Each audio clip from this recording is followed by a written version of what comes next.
বর্ধমান স্টেশনে চলে এসেছি, যাচ্ছি ব্যান্ডেলের পথে। গোটা ভিডিওটাতে পাশে থাকবেন। আমরা প্রথমে বর্ধমান জংশনে পৌঁছেছিলাম, ওখান থেকে ট্রেনের টিকিট কেটে আমরা ব্যান্ডেল গিয়েছিলাম, কিন্তু আমাদের রুটটা একটু ভুল হয়েছিল। আমরা যেহেতু ইউটিউবের ভিডিও দেখে ওখানে পৌঁছেছিলাম, তো আমি তোমাদেরকে বলবো ওই ওয়াটার পার্কে যাওয়ার জন্য তোমরা হুগলি স্টেশনে নেমে ওখান থেকে 5 মিনিটে রাস্তা মাত্র চলে এলেই তোমরা ওই ওয়াটার পার্কে পৌঁছে যাবে। আর এই ট্রেনের ব্যাপারে তোমাদের সাথে গল্পটা বাকি রইলো, পরে বলবো। যাই হোক, আমরা এই ওয়াটার পার্কে এসে পৌঁছালাম। আমার তো জায়গাটা খুব ভালো লেগেছে, আমার কেন আমার ফ্রেন্ডসদের সকলের খুব ভালো লেগেছে। আর এই যে আমাদের পাগলের দলগুলোকে দেখাচ্ছি।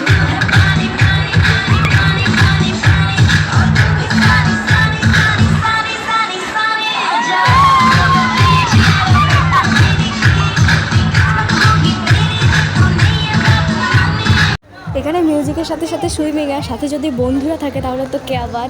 তো সব মিলিয়ে অসাধারণ দিনটা কাটলো আমাদের। আপনারা এখানে ফ্রেন্ডস, ফ্যামিলি সবাই